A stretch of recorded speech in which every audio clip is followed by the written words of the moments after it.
بسم اللہ الرحمن الرحیم۔ السلام علیکم۔ شادی کے بعد پہلی بار میں کھانا بنا رہی تھی۔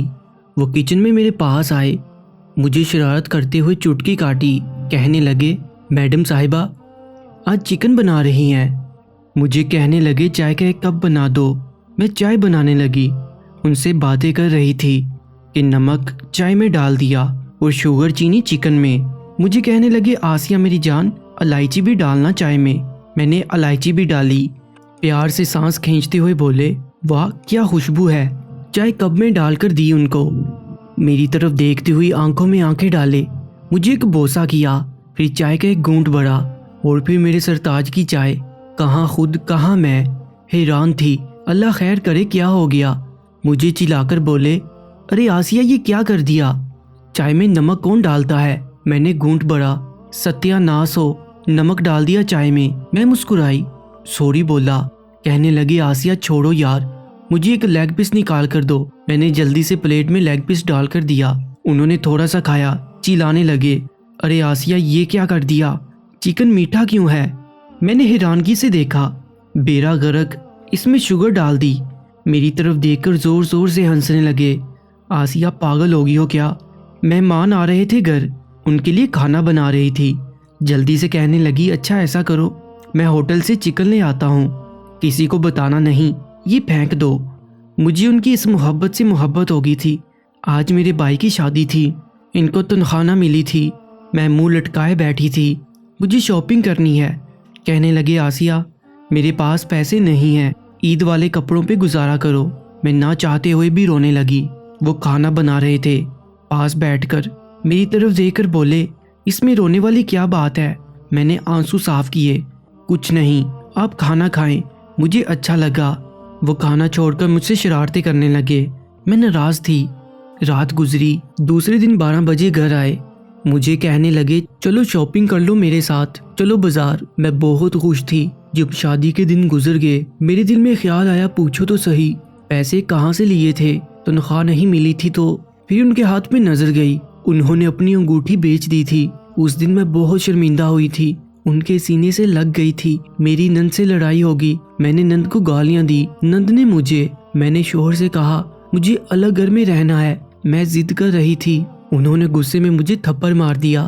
میں ناراض ہو کر امی کے گھر چلی گئی، وہ ایک رات نہ رہ سکے تھے۔ رات کو مجھے لینے آ گئے، میرے سامنے بیٹھ کر مجھ سے معافی مانگنے لگے، ان کی آنکھوں میں آنسو تھے، مجھے پیار سے سمجھانے لگے، مجھے دنیا داری سکھانے لگے۔ میں بہت ناراض تھی، لیکن انہوں نے جب ہاتھ تھاما مجھے پیار سے سمجھایا، میں ان کی اس محبت اس فکر پہ قربان ہو گئی۔ مجھے کہنے لگے چلو آسیہ گھر چلو، وہ گھر تمہارا ہے، تم تکلیف میں ہوتی ہو تو درد مجھے بھی ہوتا ہے۔ امی نے میرے لیے بریانی بنائی تھی، بریانی میری فیورٹ تھی۔ چھوڑ کر ان کے ساتھ گھر آ گئی۔ امی نے بہت کہا کھانا کھا کر جاؤ، لیکن مجھے گھبراہٹ ہونے لگی، ناراض ہو کر آئی تھی اور ان کو مجھے لینے آنا پڑا تھا۔ وہ بہت کم غصہ کرتے تھے مجھ پہ، ہر چیز مجھ سے مانگا کرتے۔ آسیہ میری گھڑی کہاں ہے، آسیہ میرے جوتے کہاں ہیں، آسیہ میرے کپڑے الماری سے نکال دو۔ کبھی بیمار ہو جاتی تو ان کو خدا جانے کیا ہو جاتا، بس بے چین رہتے، ان کو سکون ہی نہیں آتا تھا۔ بار بار میری آنکھیں چومتے، میرا سر دباتے، پھر میڈیسن کھلاتے، مجھے کہتے تم اپنا خیال نہیں رکھتی ہو نا، اس لیے بیمار ہو جاتی ہو۔ ساری رات نہ سوتے، میں درد سے کراہتی، میرا سر گود میں رکھ لیتے۔ میں جتنی بھی بیمار ہوں ان کی محبت میری شفا بن جاتی۔ اللہ نے جب ہم کو بیٹا عطا کیا، مجھے بالکل بھی گھر کے کام نہیں کرنے دیتے تھے، میرا بہت خیال رکھتے۔ میں مسکراتی، آپ تو بہت اچھے ہیں، گھر سنبھال سکتے ہیں۔ وہ میری آنکھوں میں دیکھ کر شرارت کرتے ہوئے کہتے ہاں ہاں مفت کا نوکر جو ملا ہوا ہوں۔ مجھے یاد ہے مجھے اٹیک ہوا تھا، میں بہت بیمار تھی، 1 سال پہلے کی بات ہے۔ میرے پاس بیٹھ کر بہت رو رہے تھے، میرا ہاتھ اپنے سینے سے لگا کر کہنے لگے آسیہ میں مر جاؤں گا تم کو کچھ ہوا تو، آسیہ دیکھو نا میں اپنی سانسیں قربان کر دوں گا تم پہ۔ میرا چہرہ اپنے ہاتھوں میں بڑھ کر رونے لگے، مجھے دگا نہ دینا آسیہ۔ میں ان کی طرف دیکھ کر مسکرائی، میں نے کہا فہد اب مر بھی جاؤں تو غم نہیں، آپ کے ساتھ جی کر میں نے دنیا کی ہر خوشی پا لی۔ وہ جیسے طرف سے گئے ہوں۔ ڈاکٹر آیا، گر گرا کر روتے ہوئے بولے ڈاکٹر صاحب میرا سب کچھ لے لو، بس میری آسیہ کو بچا لو، میں مر جاؤں گا اس کے بنا، قسم خدا کی۔ ان کی اس محبت نے مجھے ٹھیک کر دیا۔ میں زندگی کی طرف لوٹ آئی۔ ڈاکٹر کہتے ہیں میں آئل والا کھانا نہ کھاؤں، فروٹ وغیرہ کھاؤں۔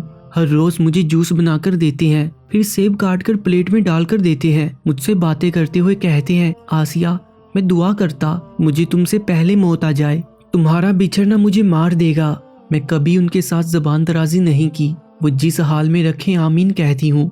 ان کے ہر دکھ درد میں قدم ملا کر چلتی ہوں۔ آج میری عمر 50 سال ہو گئی ہے۔ میں ان کی تصویر کے سامنے بیٹھی ہوں، میری آنکھوں میں آنسو ہے۔ وہ نہ مجھے چھوڑ گئے، میری گود میں آخری سانس کی تھی۔ ان کو اٹیک ہوا تھا۔ ان کے جانے کے بعد اب اداس رہتی ہوں، بہت اداس۔ ہر روز ان کی قبر پہ جاتی ہوں، دعا مانگتی ہوں۔ وہ مرنے سے ایک رات پہلے مجھ سے کہہ رہے تھے آسیہ جنت میں انتظار کروں گا تمہارا، اپنا بہت سارا خیال رکھنا، سمجھی؟ اور آئل والی چیزیں نہ کھانا۔ تم تکلیف میں ہوگی تو مجھے بھی درد ہوگا۔ اولاد جوان ہو چکی ہے، سب کی شادی کر دی ہے، لیکن میں اب ان کے پاس جانا چاہتی ہوں۔ ان کی یاد مجھے تڑپاتی ہے۔ زندگی ان کے ساتھ تھی، اب تو بس سانسوں کا سفر جاری ہے۔ بس میں سب لڑکیوں سے یہی کہوں گی، ہم سفر میرے فہد سا ہو تو قدر کرنا، مجھ سے پوچھو ان کے بنا ایک سانس بھی لینا مشکل ہے۔ پیارے دوستو، آپ کی قیمتی وقت کا بہت بہت شکریہ۔ Urdu story time YouTube channel کو سبسکرائب کر لیجئے گا۔ اپنا بہت زیادہ خیال رکھیں۔ اللہ نگہبان۔